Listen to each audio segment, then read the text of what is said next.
Welcome back. Let's look at time-lapse video. This is in Alaska, where many call it the last frontier, but the U.S. Army is looking at the state in a different way, preparing for a possible Arctic fight.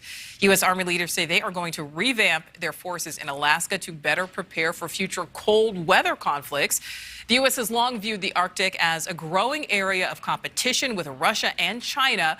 Russia has increased its military presence there. China uses that region for shipping purposes and natural resources.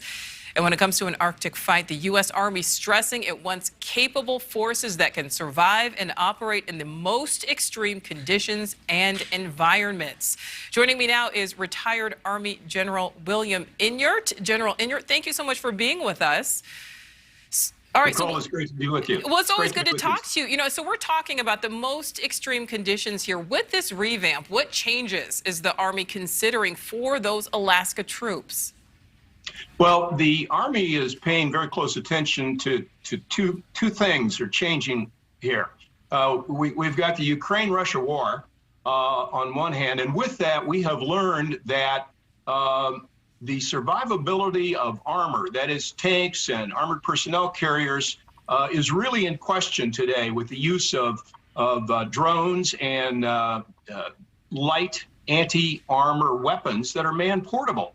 Armor and air power has really dominated the battlefield since World War I. But we see a dramatic change here with the development of those weapons. The second issue is the addition of Sweden and Finland to NATO.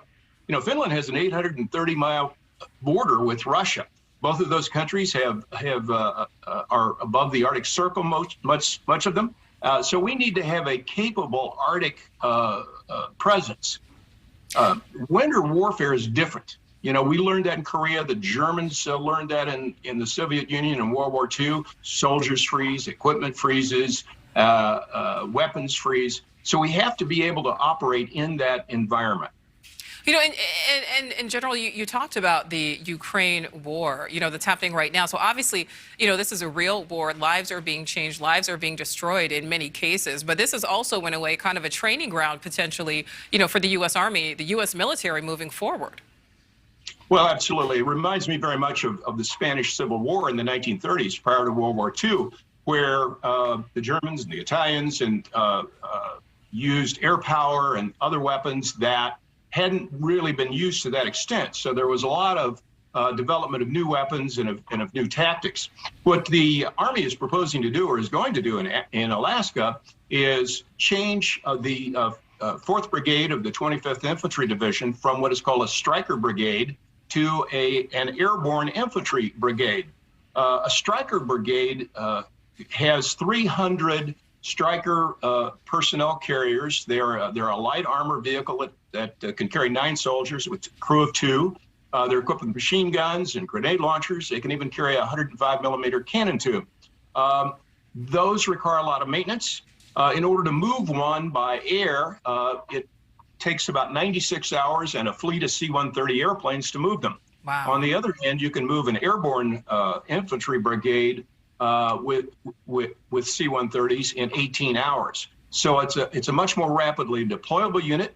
And additionally, the problem of resupply, getting them ammo and fuel and food is much easier with an airborne unit because you don't have the equipment maintenance problems that you do with a Stryker unit. Well, you know, so let's talk about that a little bit because, again, we are talking about extreme conditions. I mean, it is very different to, you know, be in 50-degree weather or, you know, 2-degree weather. So just talk about how this changes training, because if we're looking at more of an airborne strategy, does it change the training? Because those troops still have to be prepared to deal with those extreme conditions, right? Sure. You know, really, we're not talking about so much a change in strategy as we are talking about a change in the way we're equipping soldiers. We already train for winter combat operations. We have, in addition to the 2 brigades of the 25th Infantry Division that we have in Alaska, we have the 1,800 soldiers of the Alaska National Guard. We have the 10th Mountain Division at Fort Drum, New York, which trains, if you've ever been to Fort Drum, trust me, you're training in near Arctic conditions in the wintertime. We have Camp Ripley, Minnesota, where we train both the active duty and the National Guard in winter combat operations. That's where I learned how to cross-country ski, was Camp Ripley, Minnesota. So we already train for those conditions, but we are changing the emphasis on the type of equipment that we would be sending into those Arctic conditions. And do you think we will see, just really quickly, and I don't want to have to cut you off, but do you think we will see more of an Arctic fight? Is that really kind of where the shift is going?